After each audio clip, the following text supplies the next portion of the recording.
Hello and welcome back to Warplock Scavengers, a Skaven playthrough of Mordheim City of the Damned. We have a Deadly here. We're gonna everyone except for Benedict with us. We're gonna launch the mission and see what happens.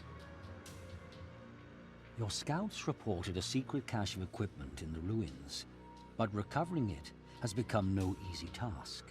Somehow, an enemy warband has learned of your plan. Worse, they're lying in wait and have deployed patrols to flank your warriors.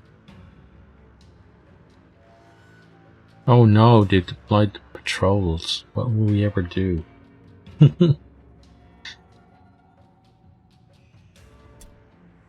Okay, let's get in here and see what the situation is like. A new round has started. Right, so all of our people are together.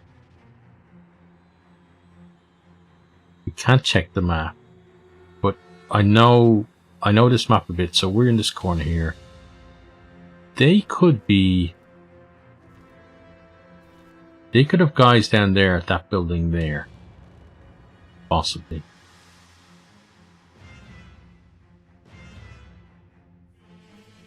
So we're going to start heading this way. Oh yeah, there's their cart there, look. Yeah. So they've got guys deployed there. Probably over that way. Behind that, like, beyond the walls. So got the building, then the walls, then another set of buildings. There's a little courtyard there, which normally deploy in. And there's probably one other group over there in that corner as well. Okay, so yeah, we may as well have a bit of a scavenge here. Ooh, a lovely healing draft. That'll come in handy. Not that I'd remember to use it, but we have it now. Okay, so you go here and ambush like so.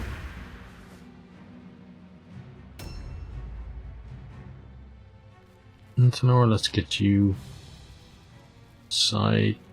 You need to go the stairs. And then you need to stand on one side and watch. The reason for that is we need to leave space for others to get up the stairs. I suppose he could kind of do it in the middle.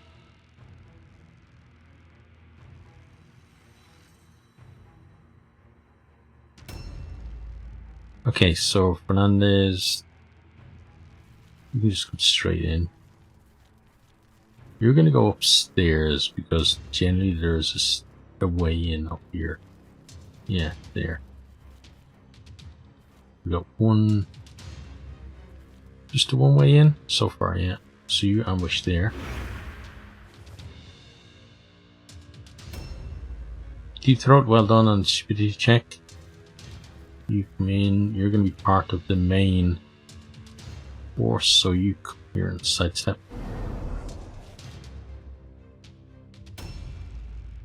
Whitey buddy, get you in as well.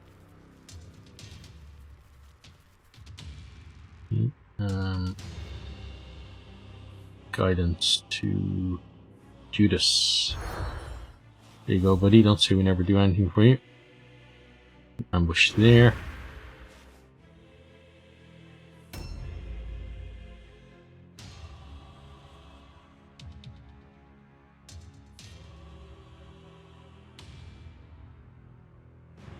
So just 4 people to get inside now.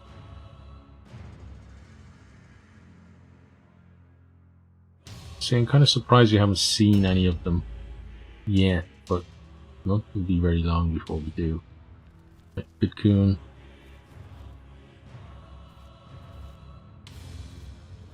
You run up this way.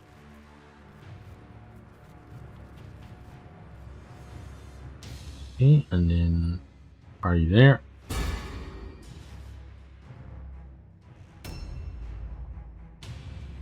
Edwards, you're going the same way. Here you go. Put you there and ambush for now. Bring you in, close that gap next round.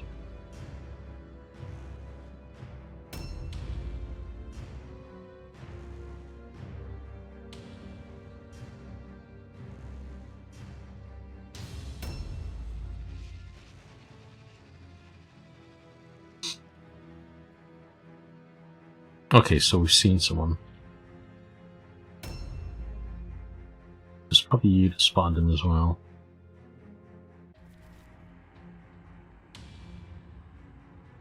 Maybe not. Maybe we actually saw someone that way.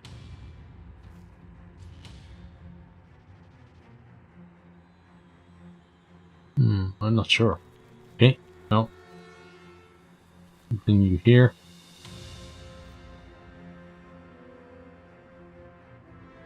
Bless you with filth.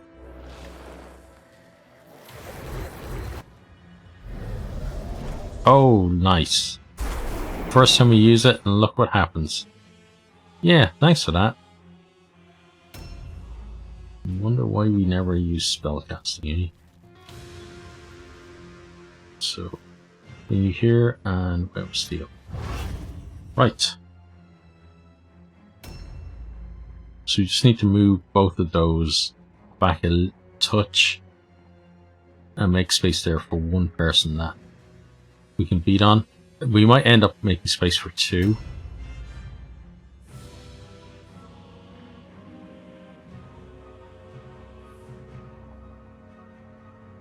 But 2 against 4 wouldn't be too bad. And then upstairs, we're going to have 4 people up there as well.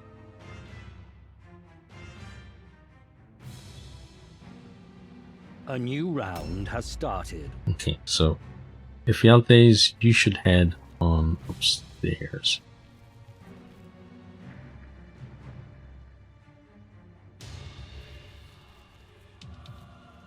Oh, gotta go around the lung.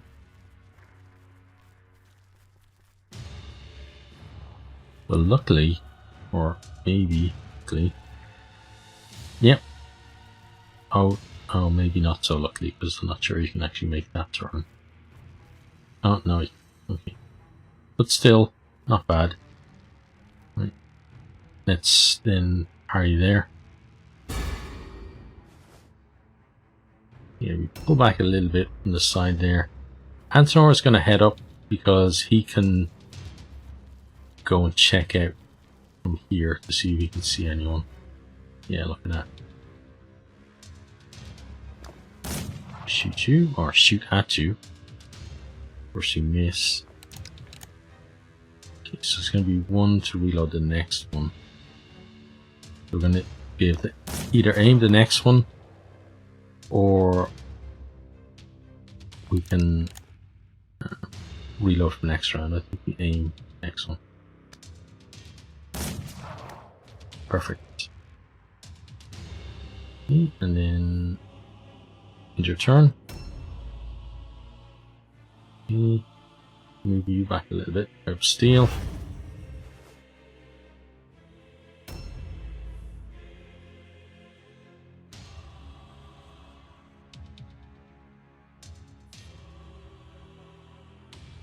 Yeah, generally the way I look at it in terms of controlling fights and stuff is that I want to, ideally what I want is to have the maximum number of my people against the minimum number of theirs. So if it was possible to have 10 of our people attacking, or like in this case 9 of our people attacking one of theirs, that would be ideal. You would obviously need range or spells for that, because you can't get 10 around someone. But that would be kind of the ideal situation.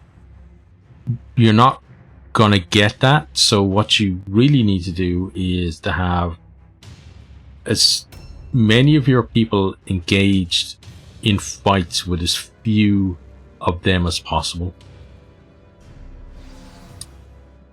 So in this case, what we're trying to do is to have all 9 of our people engaged in fighting 2 or maybe 4 of theirs, depending on, like this situation here, probably going to be 2 enemies here against 4 of us. And then downstairs, probably the same thing, probably going to end up with 2 rather than 1 down there. But generally I look to a ratio of kind of 2 to 1. I feel like 2 of our guys against 1 of theirs without the possibility of anyone else coming to help them gives us a decent chance to win. He's climbing up there, yeah. Anything more, like more enemies than that, then, you know, kind of starts tipping the balance in their favor, and more of your guys against less enemies starts obviously tipping the balance back in your favor instead. Let's bless him with filth.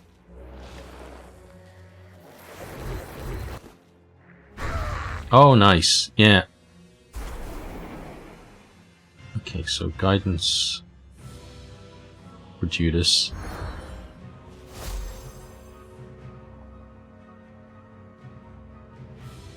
Let me sidestep. And then things like this, like doorways, are really helpful in this kind of scenario, because again, you want to control how many enemies can possibly engage in the fight, and the best way to do that is to eliminate access to the area for them, or restrict access to the area for them. And buildings are great for that, because you know, in a lot of buildings you will have maybe only 1 or 2 ways into the building. Like here we got 2 ways in. So if you control those ways in, then you can control the number of enemies that can come into the fight, because they can't, if they can't get in those doors, then they can't get behind your guys and come in. Whereas if you fight out in the open, especially in more difficult situations, fighting out in the open is not a good idea. But really what you want to do, let me rephrase that, because sometimes it is a good idea. What you want to do is you want to, first of all, control access to the fight area, and if you can, pick the fight area. You won't always be able to do that, because sometimes you're going to get ambushed and you just got to improvise. But if you control access to the fight area and then use that to whittle down the numbers to get to the point where you feel safe going out and fighting out in the open, then that's what you should do. Like I used to, when I started playing first, especially on harder difficulties, I used to think that just staying, like in the position where we're in now, just staying here and taking their guys out is the best way to do things. It probably is maybe the most efficient way, but it also, like, you end up kind of waiting for people and stuff like that, and it's not as fun. I think the most fun way is figuring out situations like this, how to whittle them down, and then going out and then using your, you know, that advantage that you gained yourself to then take out the rest of the warband out in the open. But then also, if you do get caught out in the open, there are things you can do to limit, you know, what the enemies do to you. So there are areas of the map where you can maybe go down a little alleyway where there's only one entrance to it, so you can end up in a one-on-one fight with someone, and depending on how good your guys are in terms of whether it's a hero or it's one of your henchmen, whether it's one of your you know, and then their abilities as well, you feel kind of less or more confident in them winning a one-on-one. But the alternative with them out in the open was that they could be in a 1-on-6 or whatever. So just having that ability to make it a one-on-one is perhaps going to save that unit or buy you time, because remember that unit will then be may end up against someone like this who would eventually kick their ass, but if you can slow that process down, you're tying up maybe one of their heroes with one of your henchmen, and then that way you're swinging the fight in your favor as well. It doesn't always have to be get their guys and surround them with all of your guys. You know, that's the ideal situation. But other times it's tie in their hardest hitter with one of your weaker guys who just happens to be dodgy enough not to die in a couple of rounds, or lucky enough not to die in a couple of rounds.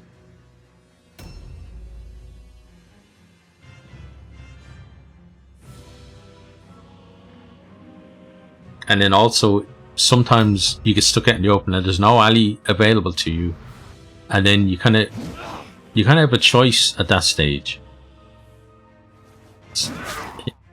Take that choice at least.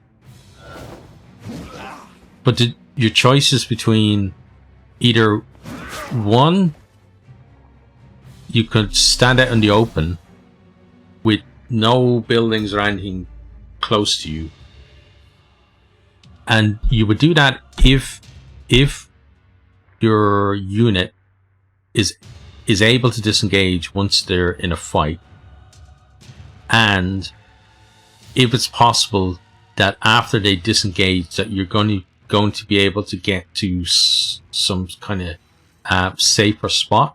So if you were just short of maybe getting into a building or joining the rest of the group in a courtyard or something, then standing out in the open with a dodge or a parry or anything like that is the way to go if that's what you want to get, because then someone will engage you when it comes your turn. If you're still alive, then you can use your pills to disengage and go somewhere else. Now, what might happen is that more of them turn up and you get trapped where you are, and then that guy is a sacrifice. But that's the kind of, that's the risk you take. Every kind of decision in this game has risk attached to it.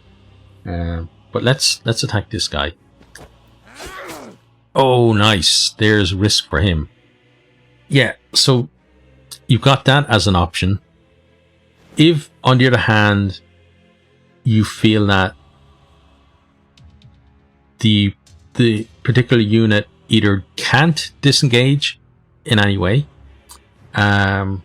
or even if they disengaged, it wouldn't actually help them because maybe there are other enemies close by who've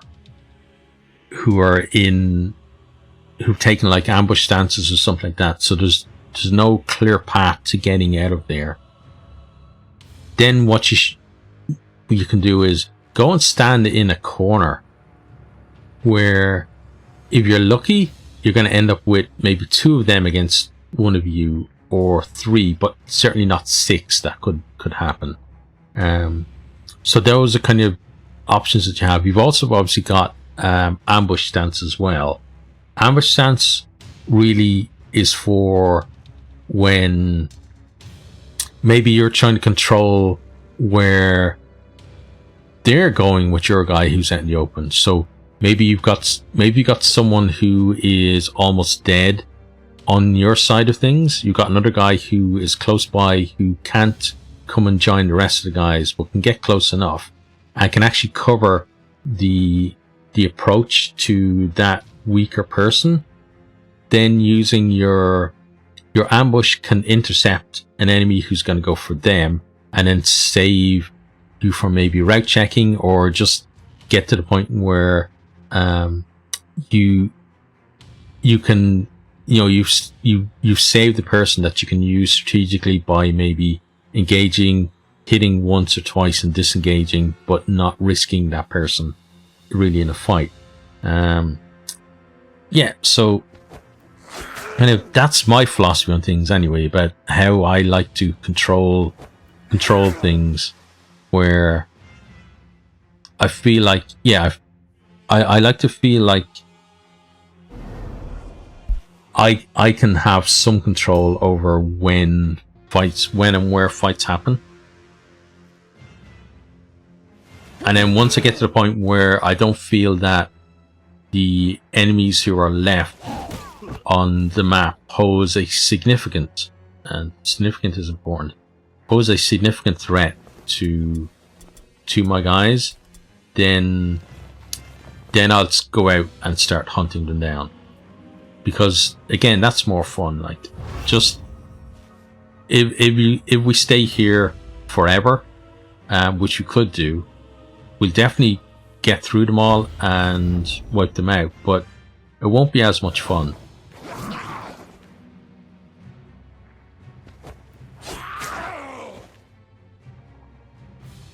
But definitely standing toe to toe in a deadly against the enemy out in the open is not the way to go, because 99% of the time you're going to get your ass handed to you, and handed to you quickly. It's not even going to be close, because they hit harder, they hit more often, and generally they don't have the issues that like a warband like my one here has, where like we've got to deal with, you know, the stupidity of a lot of our guys, on top of being inferior to them, because to make it a deadly, they're given higher skills and stuff anyway. Like, yeah, a few times I have managed to actually win a deadly outside, out in the open, but it doesn't, as I said, it doesn't happen very often, and it certainly wouldn't be my first choice. Now and again, you know, you get ambushed, or actually, so on ambushes there are two possibilities, and I feel one is actually worse than the other, and the one I feel that is worse is where you are the warband who are ambushing. Now that doesn't make sense, right? Why would you, as the warband getting the ambush, be worse than you being the warband that is being ambushed? But there's a simple reason for it, and the simple reason for it is ambush. Is that word ambush? Because what it means is when you ambush them, all of your guys start the battle in ambush stance. And what that means then is you don't have control over their first engagement a lot of the time, because what will happen is, rather than you getting to take the turn and moving it somewhere and working out your strategy, what will happen instead is enemies who have higher initiative than them will get to go. By the way, we are really killing it with these crit stuns. This is like amazing. But yeah, what will happen is enemies who have higher initiative than your guys will go before them and often trigger their ambushes, and then put them in places where either they can't, it's not feasible for them to disengage, or they will be units who can't disengage, who are therefore now stuck out in the open with all of the enemies within very easy reach of them. And you know that basically that unit, you then get a choice there to make, like, one, do we now decide that, oh, hi there, oh, good parry. Yeah, so you need to make the choice. Oh, look at that, another crit stun. Oh my god, like the crit gods are just smiling on us. But yeah, as I was saying, in that scenario, you have a very quick choice to make, and that is, do you decide that anyone who gets trapped outside has to fend for themselves, or do you get into a brawl outside? Now, the smart thing to do is do not get into brawl. Just write those guys off as gone, because what you're doing is you're just going to be throwing other bodies at a lost cause, and it's going to work out worse for you in the end. So the smart thing to do is anyone who is maneuverable, you need to very quickly maneuver them into scenarios like this, because now, like at that point, controlling how many people get into fights, how many on each side there are, is now paramount to you pulling this back and pulling off a win. Because you've got maybe, let's say you've got your full warband out there, maybe you've got 3 guys who are outside, who've had their ambushes triggered, and maybe 2 of them can't disengage. One of them can disengage, but you're not going to get any benefit from that. And maybe like what's happened to these guys, maybe one of them has been crit stunned on top of that as well. So that person is already a complete write-off, and they're probably going to die in the next round anyway. So now you're down to 7 people. You're very soon going to be very close to your route check threshold. So you can't afford to make it, in air quotes, a fair fight, because it's not a fair fight. It's a deadly, for starters. It's not a fair fight because they've already determined, like they've already been able to determine where 3 of the fights that are going to happen will happen. So you don't have control over any of that. So getting out of there and getting into positions like this is your way back into that fight. Now, the other choice you have is, as I said, to make it a brawl. And sometimes I make that choice when I know that I shouldn't do it. But when I do make that choice, I make it knowing that it's a dumb thing to do, but it's also going to be very exciting to try and actually pull this thing around. So I'm not saying don't make that choice. I'm saying be aware of maybe what the consequences are of making that choice. And if you decide that, hey, being in Deadly and being in this awful, terrible situation and just trying to tough it out and turn it around without the use of a tactic like this where you limit their numbers, is appealing to you, then go for it, because I've done it before and it's one of the most rewarding ways to win a fight. But that's why I think that you being the ambusher is worse than you being ambushed, because when you're the guys being ambushed, if you are somewhat careful in terms of the movement of your guys, you can route so that you avoid entering areas where you're going to trigger people's ambush. That can be difficult at times, but it is possible.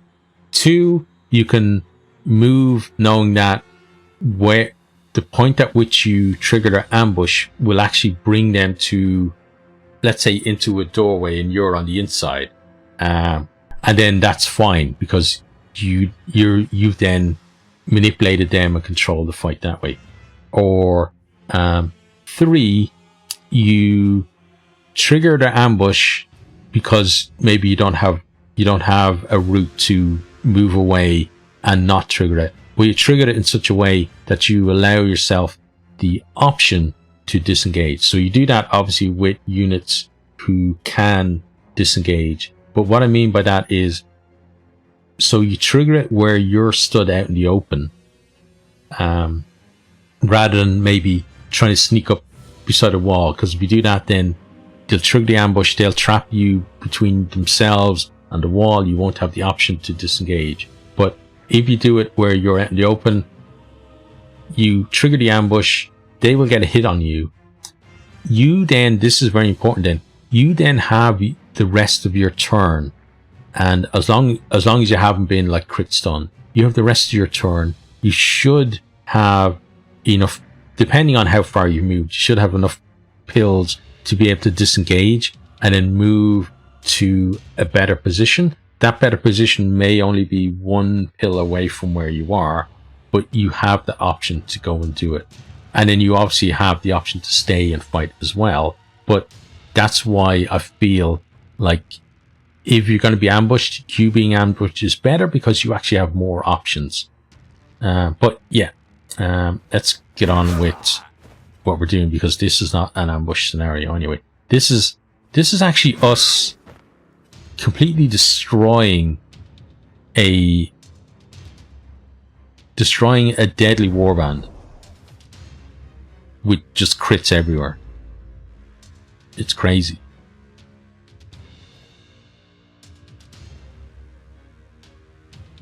So that guy's back up, right? But he's going to stand there. Oh, he's doing careful approach, which normally means he's going to go somewhere. But no, I think he's going to just stand there, yeah.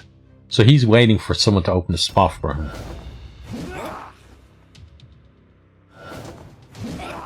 And that's why stuff like this is important, because that guy out there, right, would hit like a truck. And oh, stupid benches in the way, looking at. We're maybe like a few pixels away from being able to get in. Okay, what we're going to do then is we're going to delay.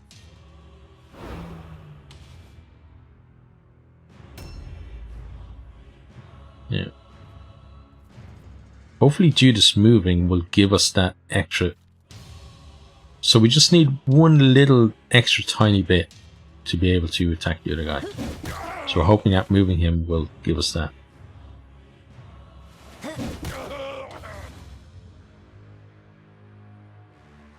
But yeah, like this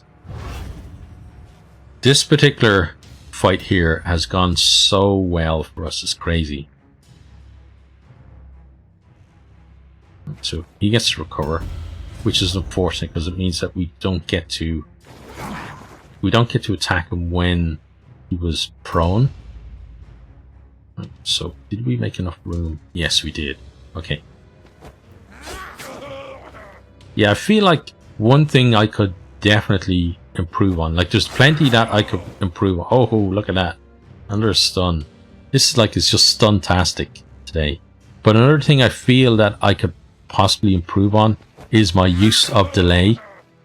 I don't always use it in the smartest way. And there are plenty of things that I can get better at. Like, I'm definitely not the best person in the world at this game or anything like that. But I feel like I've reached to a point where I have some form of competence. Some things, I guess, that hold me back is that I don't like reading guides, and I don't like reading. Let me rephrase it. I don't like reading guides that show you that this is the optimum way to build this guy. You know, this unit. This is the provably. This is the best way to build this particular guy. Let's say, if you're going for this strat, then build them this way, or this strat, build them that way. And then it's just everything tied in. I don't like that. I like to just kind of go with my gut and try and build a decent guy, not the best guy ever.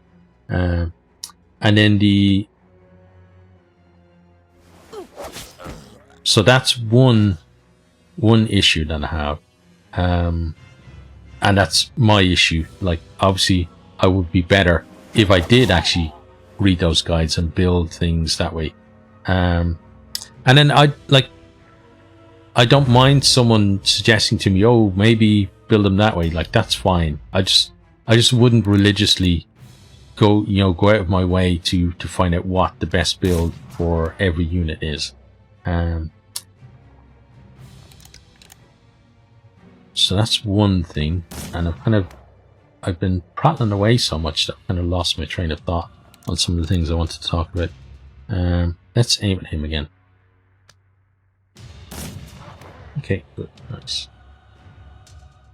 And then dodge.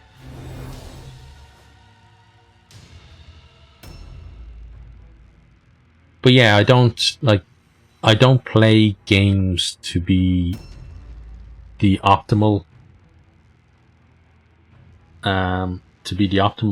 player. I play them for fun, and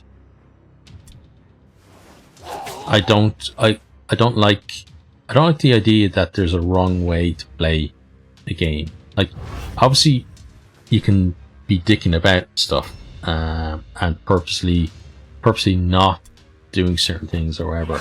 But I feel like if you're giving it your best shot, you know, and not using guides and stuff like that, then that's a perfectly legitimate way to play the game.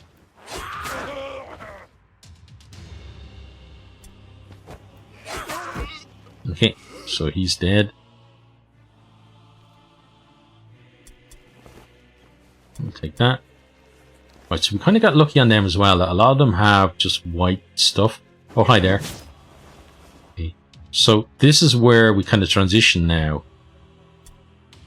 So we've done what we needed to do in reducing the numbers, and now we start coming out to play, and we deal with what's left. Oh, look at that, another crit. Oh, but there's one back. Oh wow.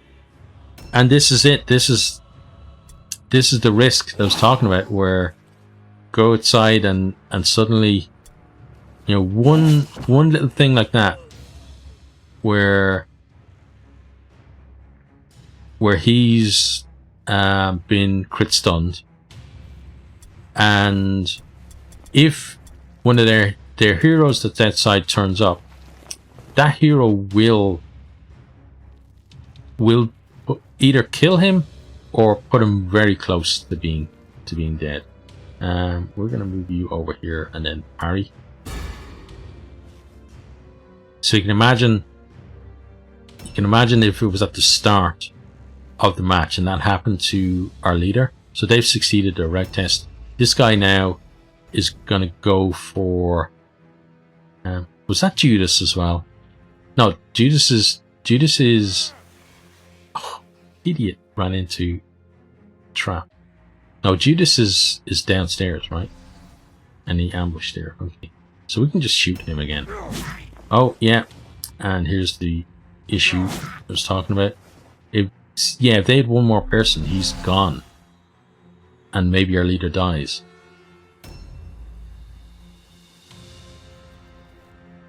So let me show you something that I was talking about before. Right, so he's against the wall, right? So he, whether not by design because he was ambushing, but we can't get everyone around him, right? So this is kind of, if you're going to get trapped outside, where he is not a terrible place to be. He's still going to get killed, but he's at least given himself a fighting chance. And basically what his position is all about is, can his other guys get here to help him soon enough? Right now, so Judas, we're relying on Judas now to help us out. So what Judas is going to do is, he's going to come here and he's going to ambush, and what he's doing is basically just protecting Whitey there, so that anyone who turns up can't route to Whitey without being ambushed. So that person there, if he had a little bit more movement, he wouldn't have been able to get to Whitey. Right, so Ephialtes, and then that guy 73 is going to be, yeah, he's going to be very scary for us to feel. Right, we're going to head on downstairs.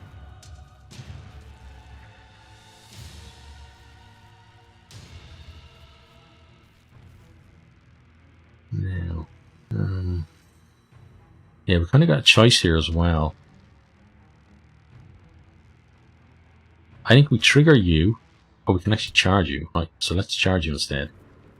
We charge. Oh, oh, how lucky was that? Because my thinking was charge him, get hit back by him, and then take a stance so as not to, because he has all of his red pills still, and then he would get a turn on top of that. So we were kind of giving him a chance to take 2 turns this round.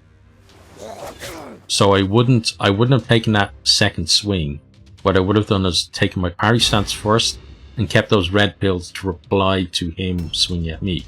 But I don't need to do that now.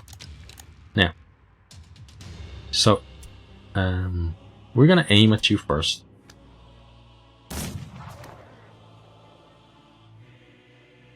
And reload. Shoot you again. Actually, should have aimed because I know... No, I was right, because we wouldn't have been able to reload. No, we would have. It only takes 2. Right, so we're not going to shoot him again. We're going to overwatch. And the reason for that is because we're going to limit his movement. The overwatch might actually kill him if we're lucky. But even if it doesn't kill him, we will limit where he's able to get to. So he's just there, behind that, right? I believe. Pretty sure that's where he is. But we're going to come down here. And you're going to pop on here and help against this guy.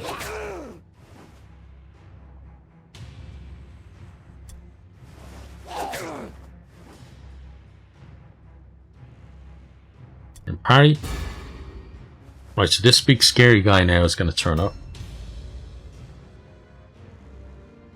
And this guy is still dangerous. That's what you have to remember. Yeah. Yeah, Bitcoin for a guy. Okay, so deep throat. Let's deal with this dude.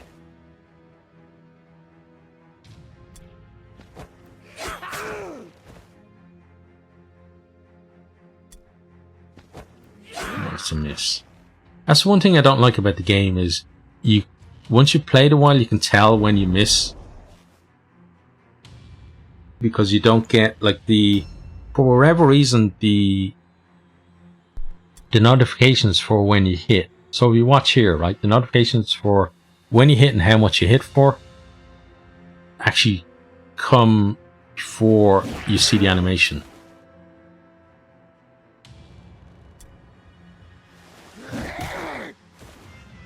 It's only like very slight, but if you play the game enough, you can definitely see it. Right, so we're going to disengage with you. And then Whitey can just pop in here and take a stance. Right, so Vidcoon.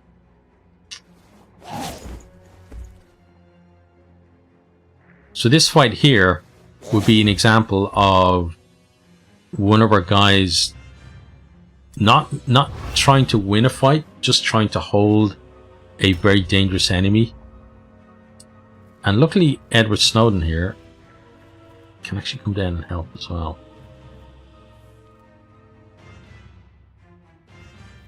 And we are going to charge him. Failed the fear test. Missed him. And then we sidestep. And that's why I charged it, because I wanted to get the sidestep. He succeeds all alone. Good dodge for deep throat though. Okay, another good dodge.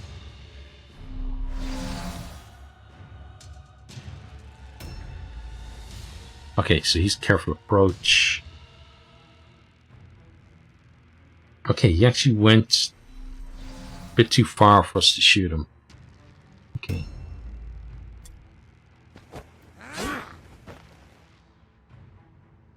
Well, we'll be able to take him out anyway. Good job, Mordred. Yeah, can you heal him again? Okay, perfect. Right, so let's loot you. Like that. Now, what Mordred is going to do, it may not matter, but Mordred is now going to head towards their cart.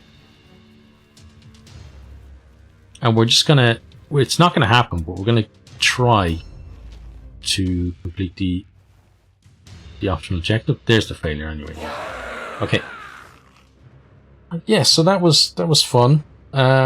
I got to chat a lot about strategy and stuff. And as I said before, I'm not the best player or the best strategist for the game. It's just I'm telling you how I feel and what works for me. Brave, bold Warband is sneaky strong. Fetch find much wordstone. Filch will speak to Murder Lord. Tell him much. Warband climb sneak high far. Yeah, we do climb sneak high far. Okay, so light wins for Whitey, so that's 2 days. Edward got to rank 9. Fernandez doing pretty well. Okay, Warband halfway, just under halfway to rank 10. Got 2 healing drafts, that's nice. They're going to be good for story missions. Got 3 blue formulas. Don't really care about blue formulas, to be honest, at this stage. Right, so payer treatment, payer upkeep. Okay, so we got to pass 2 days. 1 and 2. New hired swords are available. Okay, now I want to have a quick look down through the guys to see if there's any training that kind of makes sense. So not for him. And the reason I say not for him is because we can't do a mission while he's training or injured. So he's just done some training, so we're not going to do any more training for him for a while. Bidcoon, you still have 6 points to spend on you, but I think I want to keep you for now. Ephialtes is fine as well. Deep Throat, maybe we could do. Yeah, let's have a look through, and maybe you guys can suggest some skills for him. Maybe Strong Blow. But the thing is, I don't like getting things like that when they're kind of, when their use of red pills is efficient. And what I mean by that is he's got 9 pills, he's got a 2, he's got like dual wielding, and so his attacks cost 2, 3, 4, which is 9 for 3 attacks in a round, which means that he doesn't have red pill spare generally. So using one of these would cost another red pill, which would mean then his first, if he used that, one attack would cost 1 extra, which means that he'd only be able to attack twice a round. And then we'd have all these red pills left over, which sometimes can be good for responding to attacks and stuff like that. But yeah, it's kind of, it's not amazing, I think, getting stuff like that. I feel. Maybe you have a different opinion. But when it's someone like, we got guys who have only 1 arm, who have 9 red pills as well, who can attack 4 times around and then have 1 red pill over, then getting this kind of makes more sense. But then we've got, so we're not much into the health of things.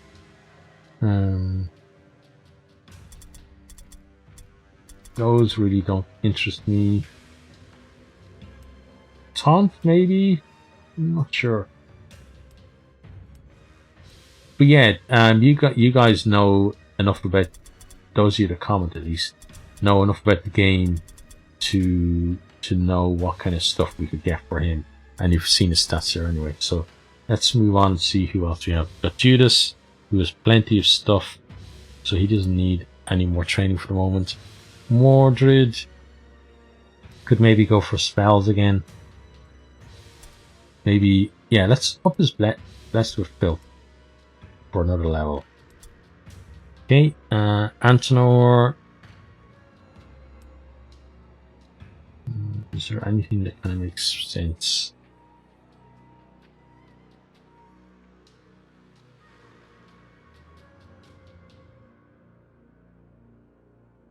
Weak spot, maybe.